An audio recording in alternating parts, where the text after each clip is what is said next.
तो हम लोगों ने क्या क्या देख लिया है। अच्छा ये सब हो गया ना। ओके, दो टॉपिक बचे हैं, guarantee of profit to a partner और बचा हुआ पास्ट एडजस्टमेंट। चलो पहले guarantee of profit to a partner देखते हैं, ठीक है। गारंटी का मतलब क्या होता है? इसमें यह कहा जाता है कि कोई भी दो पार्टनर एक पार्टनर को या एक पार्टनर दूसरे पार्टनर को, ठीक है, गारंटी देता है। गारंटी रिगार्डिंग कि आपको अपना मिनिमम प्रॉफिट इतना मिलेगा। एक एग्जांपल से समझते हैं। सपोज करो दो पार्टनर हैं, ए और बी है। इन्होंने सी को कहा कि भाई तुम हमारे साथ बिजनेस स्टार्ट करो, तुमको कम से कम मिनिमम हम लोग क्या करेंगे 40,000 का प्रॉफिट देंगे और इसकी हम गारंटी देते हैं। इसीलिए कहा जाता है guarantee of profit to a partner. इस टॉपिक को ये कहा जाता है। तो मतलब इन्होंने क्या कहा कि आप हम लोग तुमको 40,000 का मिनिमम गारंटी देंगे। लेकिन अगर गारंटी जितना प्रॉफिट दिया जा रहा है, यहां पर दो केसेस हो सकती हैं, या तो उससे कम हो या तो उससे ज्यादा हो। अगर मोर देन 40,000 हुआ उसका प्रॉफिट किसी साल, तब क्या होगा? और अगर लेस देन 40,000 हुआ तब क्या होगा? मोर देन हुआ तब कुछ नहीं, normal profit and loss appropriation में जैसे उसको हम लोग डिस्ट्रीब्यूट करते हैं वो दे देंगे। तब यहां पर क्वेश्चन बनाने का मतलब ऑब्वियस क्वेश्चन बनेगा, लेकिन यहां पर इशू नहीं है, जितना बटना है उतना बट जाएगा normal profit and loss appropriation में। लेकिन अगर लेस देन 40,000 आएगा तो लेस देन 40,000 जब होगा तो ये कैलकुलेट करना होगा कि कितना कम हो रहा है प्रॉफिट उसको। जैसे एक एग्जांपल के तौर पे मान लिया कि गारंटी तो 40,000 का दिया गया था, लेकिन एक्चुअल प्रॉफिट उसका आया 30,000। अब ये 30,000 अगर हो रहा है तो इन दोनों का जो डिफरेंस आया वो 10,000 आया। ये 10,000 सी को गारंटी किया गया है कि तुमको 40,000 देंगे, तो ये 10,000 कौन देगा? अगर ये क्लियर भी हो जाए कि कौन देगा तो कितना देगा। अगर एक पार्टनर गारंटी दिया होगा, सपोज करो एग्जांपल के तौर पे कि अगर गारंटीड बाई ए है तो ये सारा का सारा 10,000 कौन देगा? ए देगा। और अगर ए और बी दोनों गारंटी दिया है तो ये दोनों मिलकर 10,000 को देगा। अगर ए गारंटी किया है तब तो कोई दिक्कत ही नहीं है, डायरेक्टली वही प्रॉफिट दे देगा। लेकिन अगर ए गारंटी नहीं दिया है, दोनों पार्टनर गारंटी दिए हैं, तब तो दोनों देंगे। और यहां पर एक इशू और हो जाता है कि अगर दोनों गारंटी दिए हुए हैं तो किस रेशियो में देंगे? ठीक है, अगर क्वेश्चन में रेशियो क्लियर नहीं किया हुआ है, जैसे एक क्वेश्चन में बोलता हूं कि A and B are partner, short में लिख रहा, ठीक है, जो रिक्वायर्ड इंफॉर्मेशन है बस वही, A and B are partners sharing PSR, profit and loss, sharing profit and loss in 3:2. They admit C in the firm for 1/3 share. C was guaranteed that, काहे का शॉप पूरा लिख दिया मैंने तो, चलो कोई बात नहीं। C was guaranteed that minimum profit will be, guaranteed that his minimum profit, his or her जो भी होगा, minimum profit will not be less than suppose 60,000। हमने ये कर दिया। Profit of the firm was rupees 1,50,000। अब एक क्वेश्चन ये है, अब एक क्वेश्चन मैं और लिखता हूं, उसके बाद डिफरेंस समझ में आ जाएगा कि क्या डिफरेंस होता है, और अगर वो डिफरेंस हुआ तो क्वेश्चन सॉल्व करने का तरीका कैसे चेंज होगा उसी में क्लियर हो जाएगा। जैसे ये क्वेश्चन था और दूसरा क्वेश्चन में लिख रहा, सेम इंफॉर्मेशन रहेगा कि A and B partners in a firm sharing profit and loss in the ratio of 3:2. They admit C for 1/3 था ना, 1/3 share and was guaranteed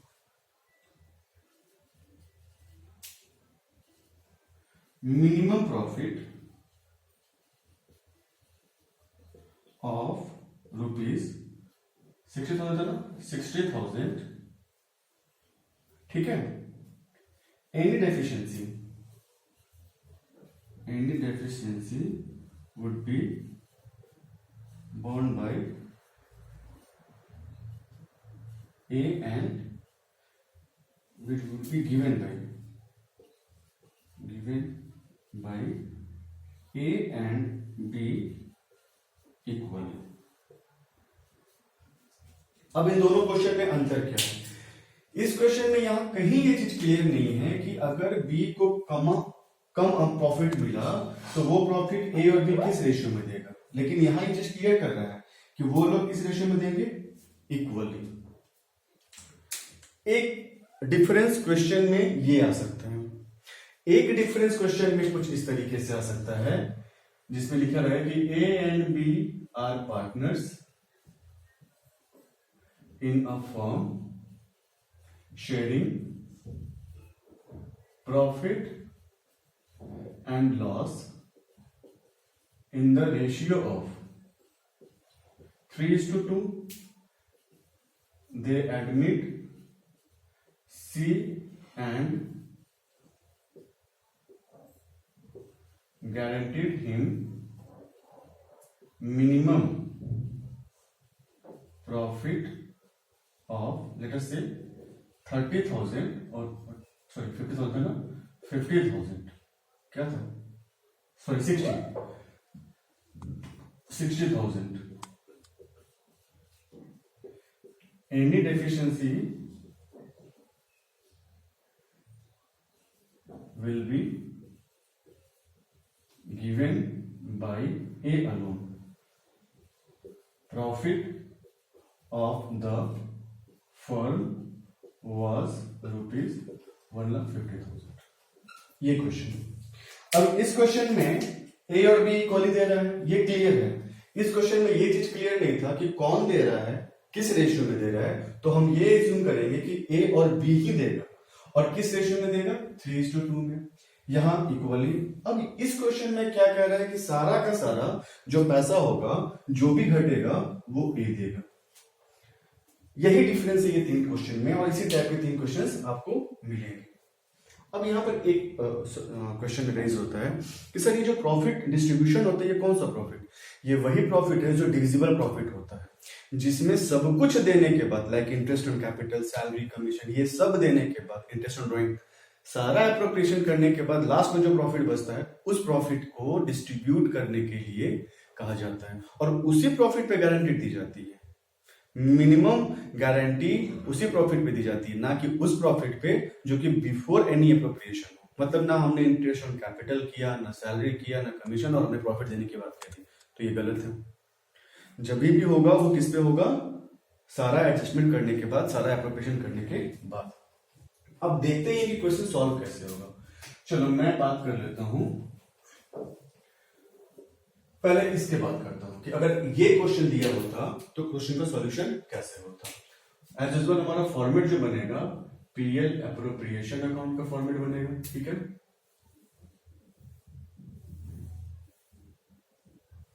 यहां पर्टिकुलर अमाउंट,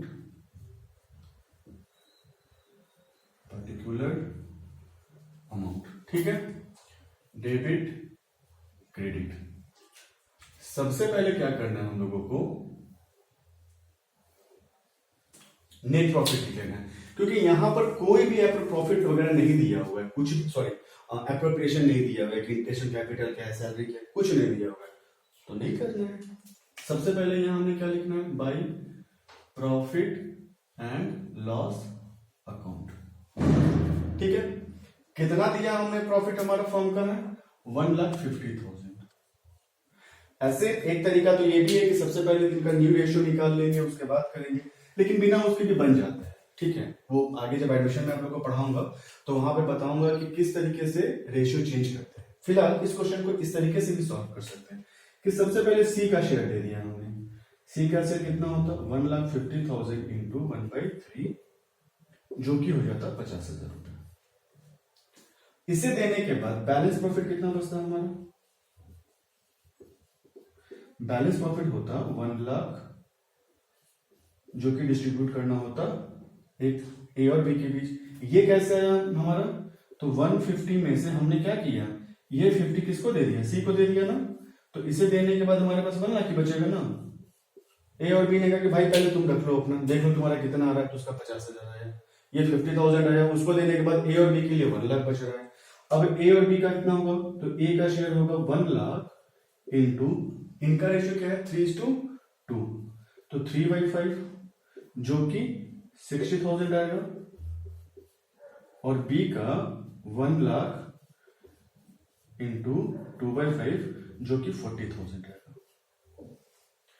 अब भल्ला करेगा सी, यार तुम लोग बोला था 60,000 देंगे, मिला है 50,000, बचा हुआ 10,000 दो मेरे को, कौन देगा। देखो प्रेजेंट करने का कई तरीका है, मैं यहीं पे कर दे रहा हूं। यहां पे क्या होगा, टू प्रॉफिट ट्रांसफर्ड, ए को कितना मिलेगा, तो ए के हिस्से में है 60,000, चलो ठीक है, बी के हिस्से में कितना आया 40,000, और सी के हिस्से में कितना आया 50,000। सी को कितना कम हो रहा था 10, चुपचाप यहां ऐड कर दो 10। आप चाहो तो ये सारा कैलकुलेशन इधर कहीं रफ में करके डायरेक्टली अमाउंट लिख सकते हो, कोई दिक्कत नहीं है, ठीक है। Accountancy is an art also and art has a features of personal application, मतलब थोड़ा बहुत आप अपना कर सकते हो, कोई दिक्कत नहीं है, बहुत ज्यादा चेंज नहीं, मीनिंग चेंज नहीं होना चाहिए, मतलब आप इसको यहां भी कर सकते हो, इधर भी, मैं दो तरीके से करके दिखाऊंगा। तो ये हो गया इनका 60,000। अब ये 10,000 ए और बी देगा, किस रेशियो में, पहले टाइप के क्वेश्चन की मैं बात कर रहा हूं, पहले टाइप में कहीं कुछ क्लियर नहीं हुआ है कि डेफिशिएंसी का अमाउंट कौन कितना देगा, तो वैसे कंडीशन में 3:2 में, तो ए का डेफिशिएंसी कितना लेस होगा, यहीं पे मैं कैलकुलेट करके दिखा दे रहा हूं, ठीक है। तो 10,000 इंटू 3/5, जो कि आएगा 6,000, इसका कितना आएगा 10,000 इंटू 2/5, जो कि आएगा 4,000। कैलकुलेशन समझ में आ गया ना कैसे करना है, अब इस कैलकुलेशन को मिटा दे, ठीक है। यहां पे हम क्या करेंगे, लेस डेफिशिएंसी,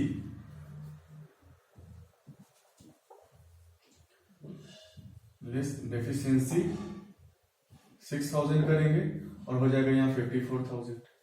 यहां लेस डेफिशिएंसी करेंगे 40,000 माइनस 4,000, 36,000 हो जाएगा, और इनका ऐड करके ऐड डेफिशिएंसी 10,000 60,000, अब इनको ऐड करोगे तो 1,50,000 आ गया। एक तरीका, तो एक टाइप का क्वेश्चन ऐसा आता है। अब सेम क्वेश्चन होता, बस यहां पर फर्क क्या हो जाता कि सेकेंड क्वेश्चन में बोल रहा है कि ए और बी जो होगा वो प्रॉफिट को इक्वली बांटेगा, और प्रॉफिट अगर इक्वली बांट रहा है तो इसका मतलब ये है कि ये लोग प्रॉफिट को जो भी उसका घटेगा, सॉरी प्रॉफिट इक्वली नहीं, जो उनका पैसा घटेगा वो ये लोग इक्वली देगा। तो फर्क यहां पर बस ये आ जाता कि 10,000 था ना घट रहा था, इसका 10,000 पिछली बार 3:2 में बांटा था, यहां पर बाकी सब सेम रहेगा, इस बार चेंज क्या हो जाएगा, बस यहां पर चेंज होगा। 10,000 को अगर हम लोग इक्वली बांटेंगे तो इंटू 1/2 ए का, और तो कितना जाएगा 5,000, और 10,000 इंटू 1/2 किसका, बी का, ये भी कितना हो जाएगा 5,000, मतलब इस बार ए और बी दोनों कितना कितना देंगे 5,000। तो यहां इस बार 5,000 लेस होगा, यहां भी 5,000 लेस होगा, इसमें कोई चेंज नहीं वाला है, इसको 10 ही मिलना है, तो ये इस बार 35 और ये इस बार 55, ये अंतर होगा बस, और कोई अंतर नहीं, दोनों जगह क्या होगा डेफिशिएंसी लेस ही होगा। सेकेंड केस में क्लियर हो गया। अब थर्ड केस की अगर हम बात करें, थर्ड केस में बोल रहा है कि सारा पैसा ए देगा, तो क्या लगता है किससे माइनस होगा, सारा पैसा ए से माइनस होगा, बी बोलेगा हम 1 रुपया नहीं देंगे, तुम गारंटी दिए हो, तुम समझो, हम क्यों भुगते पैसा का नुकसान, और बी का पूरा 40,000 आ जाएगा यहां पर। ए भी बोलेगा ठीक है, अब भैया हमने कहा है तो लो सारा का सारा डेफिशिएंसी हम लेस कर देंगे खुद से 10,000 और ये हो गया इनका 50,000। यही डिफरेंस होता है क्वेश्चन में, इससे ज्यादा डिफरेंस नहीं होगा। बाकी क्वेश्चन घुमा के आपको दे सकता है कि प्रॉफिट में इंक्लूडेड है, ये है, वैसे है, ठीक है, वो आप प्रैक्टिस करो। कोई डाउट हो प्लीज मुझे बताओ, मैं उस क्वेरी को पूरी कर दूंगा, ठीक है। तो ये क्लियर हो गया ना, ठीक है। अगला टॉपिक हमारा जो है वो है पास्ट एडजस्टमेंट का, बहुत इंपॉर्टेंट टॉपिक है, ठीक है। वो वीडियो थोड़ा लंबा जाएगा क्योंकि मैं उसको एकदम बेसिक से स्टार्ट करूंगा, ठीक है। तो ठीक है, चलो।